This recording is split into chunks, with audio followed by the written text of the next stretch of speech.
Hubungan antara Arie Kriting dan mertuanya Nursyah yang merupakan ibu dari istri tercinta Indah Permatasari sepertinya semakin memanas. Dan baru-baru ini jagat maya kembali dihebohkan dengan tudingan kontroversial dari Nursyah yang mengklaim jika putrinya itu diberi makanan serta dimandikan dengan air kotoran hingga membuatnya lupa daratan. Tentu saja hal itu membuat warganet terkejut. Hal itu ia ungkap lewat akun foto berbaginya secara langsung beberapa waktu lalu.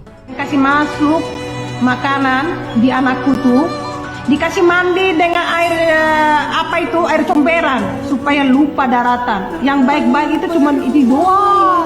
Ditahu seluruh Indonesia yang DM saya. Sebenarnya kalau santai juga enggak juga, kita pasti melakukan usaha-usaha juga lah, maksudnya hubungi keluarga-keluarga yang terdekat atau segala macam. Cuman kalau menurut saya sih ya namanya takdir mah sudah ada yang ngatur. Tidak semuanya hal itu akan terjadi menurut keinginannya kita, ya kan teman-teman. Jadi kalau misalnya sesuatu itu kita sih pengennya baik-baik, kalem, siapa sih nggak mau seperti itu. Cuma kalau memang belum sampai pada titik itu nggak apa-apa, kita berpaksa pada takdir aja. Sejatinya bukan kali pertama Nursyah menyebut jika menantunya itu melakukan hal yang tak wajar kepada putrinya. Jauh sebelumnya juga ia kerap melontarkan dugaan melakukan ilmu hitam untuk menggait Indah. Kebencian Nursyah kepada Arie semakin membuncang ketika Arie membuat special show dengan tema hampir sama dengan apa yang ditudingkan oleh ibu mertuanya. Bisa jadi pertunjukan dengan judul itulah yang membuat Nursyah seperti tersulut kembali emosinya.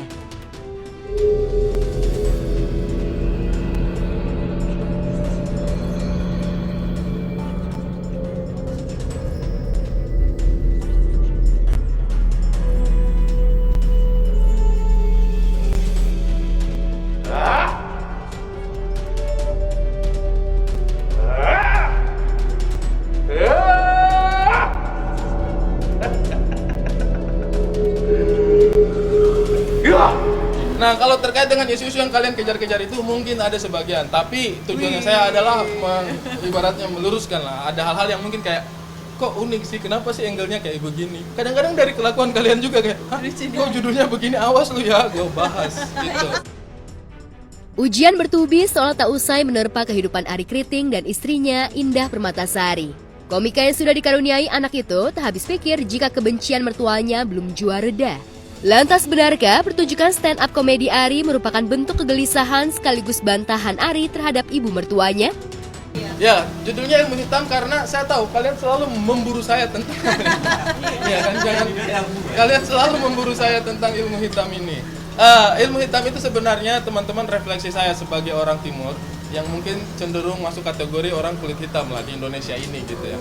Itu ada refleksi saya bahwa kami harus melakukan banyak sekali perjuangan, kami harus memiliki banyak sekali pengetahuan-pengetahuan yang mungkin bisa menjaga kami untuk bisa survive sama seperti orang lain. Karena kadang-kadang buat kami yang orang-orang kulit hitam ini tidak segampang itu. Nah, kalau kalian penasaran isinya seperti apa, belilah tiketnya dan nonton tanggal 16 September Ilmu Hitam. Terkait dengan isu-isu yang kalian teman-teman ini suka kejar saya setiap hari sampai di rumah, mohon maaf, lihat kan, terbukti dong bicaranya saya. Saya kalau di rumah, kadang saya tidak mau terima, kadang saya tegur kan ya. Karena itu kasihan saya punya anak tidur. Kalau di jalanan kan, kami fine, ya dong. Peace teman-temanku ya kan. Kalau di jalanan saya fine. Kalau kejar sampai ke rumah jangan ya. Ada yang pernah ke rumahnya saya? Jangan lagi ya. Jangan lagi. Kita baikan aja, slow aja kita. Lantas bagaimana dengan Indah? Benarkah Indah paham dan memaklumi apa yang kini dilakukan Arie? Apalagi selama ini ibunda masih getol menyindir Arie dengan kata-kata yang syarat sentimental. Kalau aku mah Selalu. Maksudnya kalau misalnya orang tua sebenarnya lebih ke papinya ya kan, aku komunikasi sama papi. Jadi kalau mereka butuh apapun pasti aku usahakan semaksimal. Sebagai anak nggak mungkin. Dan iya kan, jadi gitu sih.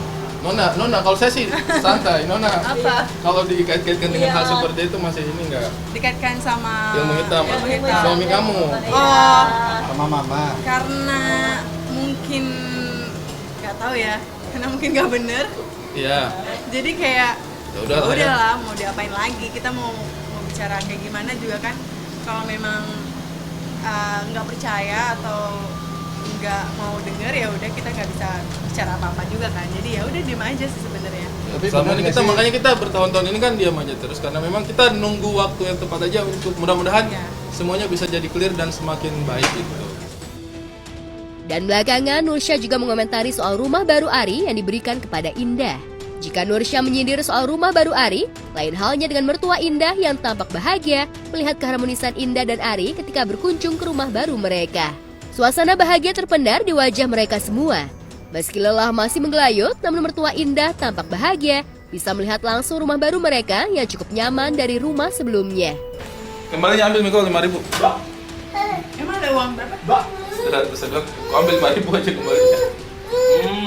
Ya, mama, bapak semuanya sudah makan dan sekarang kita mau ke rumah baru. Alhamdulillahirobbilalamin. Ini pertama kalinya nanti mama sama bapak melihat rumah baru kita. Iya. Alhamdulillah. Dan amal. Dan amal Kasian juga. Jauhnya saya datang tidak ada dan amal.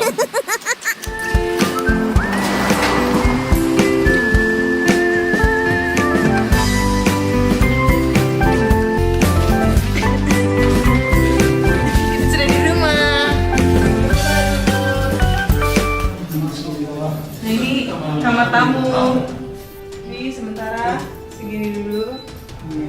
Oh. Kita sudah sama di hotel lagi. Udah kayak di hotel? Iya. Seperti di hotel. Kembar lagi. Tapi ini belum diisi-isi Pak, ini cuma kita beli kasur dulu. Kita bisa rebahan-rebahan kan?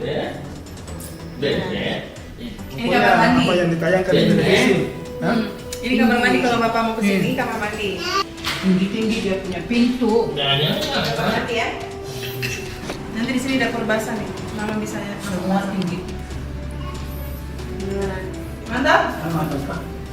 Akhirnya. Akhirnya ya. Pemimpin tuh.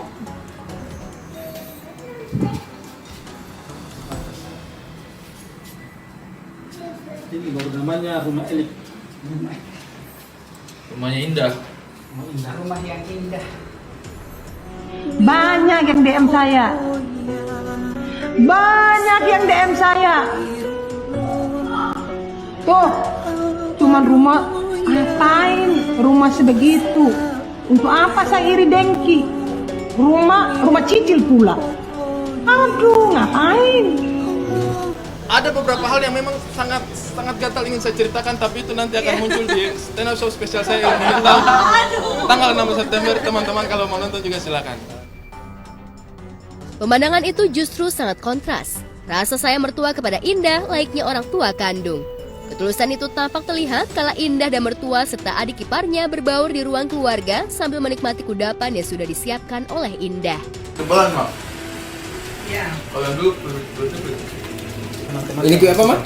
Kue serba cepat. Karena tidak pakai cetakan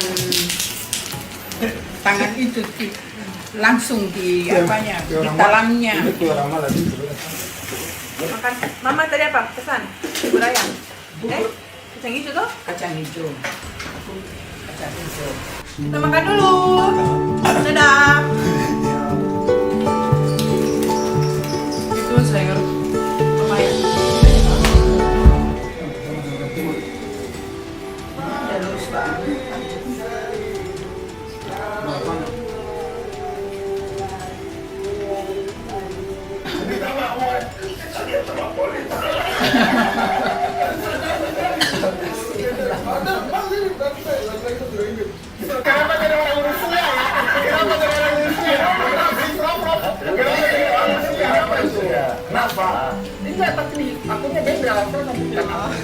Enggak, karena kan aku dari Makassar ke Jakarta kan emang nggak punya rumah. Jadi ketika udah punya rezeki lebih dan bisa beli tanah itu dan bangun rumah buat keluarga sih, yang aku nggak ini sih, maksudnya bukan hitung-hitungan juga, tapi itu keinginan aku juga.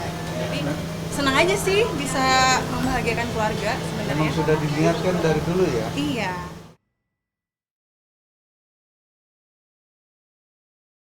Di tempat terpisah, Randy Karnat akhirnya bisa bernafas lega dan selangkah lagi bakal kembali memberai kebersamaan dengan Lady Nayawan. Keseriusan Randy yang ingin mengubah jalan hidupnya dan memperbaiki segala tingkah dan lakunya selama ini mampu meluluhkan hati Lady. Ditambah pasca kecelakaan terjadi yang membuat keduanya harus mendapatkan perawatan, terutama Lady yang mengalami cedera yang cukup parah. Bukan hanya kesungguhan Randy, ada sosok pendeta dan juga seorang konselor yang akhirnya bisa mempersatukan mereka. Bukan berkat dari saya, berkat dari Tuhan. Sebenarnya bukan dibilang curhat ya, tapi karena kebetulan sama satu gereja juga gitu. Mereka juga memang sering ibadah di sini juga.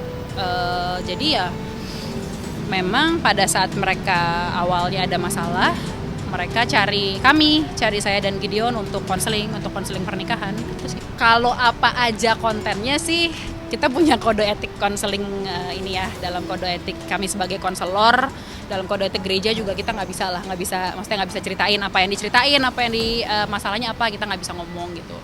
Cuman yang jelas ya intinya ya soal permasalahan yang kemarin ramai itu. Sayangnya, Amanda Zevanya menjadi konselor Lady tak mau menjambarkan poin-poin apa saja yang akhirnya bisa membuat Lady kembali ke pelukan Randy. Lantas benarkah Lady lulus sejak dirinya kecelakaan bersama dengan Randy? Dan benarkah kesiagaan Randy saat mendampingi Lady di rumah sakit menjadi satu alasan Lady membuka kembali pintu maafnya kepada Randy? Itu kan gue udah mau mati ya kok. Kayak gue ngerasa gue tuh udah mau mati. Yang kecelakaan baru-baru ini? Tapi dia ada di samping gue kan. Dia ada di samping gue. Terus gue cuma doa after gue di rumah sakit itu, gue cuma doa kalau memang gue harus balik sama dia, ambil semua luka gue.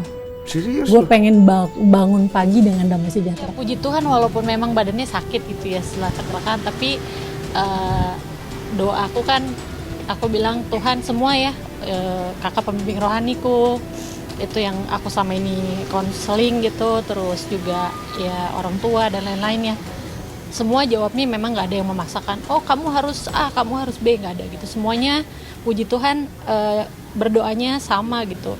Apa yang ada damai sejahtera di Lady itu yang Lady ambil keputusan, dan puji Tuhan gitu, aku doa, aku tanya sama Tuhan, aku minta Tuhan apa yang Tuhan mau, yang ada damai sejahtera, ya udah yang itu yang aku ambil gitu. Jadi bukan maunya aku tapi maunya Tuhan. Ya karena dari kemarin kejadian kecelakaan itu ya, dari kecelakaan sampai di rumah sakit sampai sekarang ya gue yang di sebelah Lady terus. Maksudnya gue juga nggak bisa ninggalin dia. Ya saya sama Gideon sebagai konselor hanya alat yang dipakai sama Tuhan untuk memulihkan mereka gitu. Semuanya juga kembali dari kebesaran hatinya Randy dan Lady juga gitu. Kebesaran hatinya Lady untuk mau mengampuni, karena kita nggak akan bisa ngampunin orang lain kalau kita masih hold on sama our grudge, sama our anger kan gitu. Ya kebesaran hatinya Lady untuk mau berproses, dan kebesaran hatinya Randy juga untuk mau berproses bersama-sama gitu sih. Ya istilahnya saya sama Gideon cuman alat yang dipakai sama Tuhan untuk memulihkan mereka gitu. Saya tahu Randy takut kehilangan Lady banget ketika kecelakaan kemarin ya. Terkadang Tuhan sedikit menyentil kita dengan persoalan supaya kita menyadari bahwa hal-hal yang paling berharga itu sebenarnya nggak jauh ada di sekitar kita gitu. Nah, apa yang terjadi hari ini bisa diambil pelajarannya bahwa selalu ada hal-hal baik yang terjadi dalam hal-hal sulit yang kita temui dalam kehidupan kita. Dan kini Randy hanya tinggal menunggu Lady mencabut gugatan cerainya dan kembali hidup satu atap, menata masa depan dan menghapus semua kepahitan masa silam. Ya ini kesempatan buat kalian, mungkin ini cara Tuhan untuk menyatukan kalian lagi, ya kan? Ambil positifnya, dan mungkin kalian bisa jadi pacaran lagi gitu kan, ya? Saling menjaga.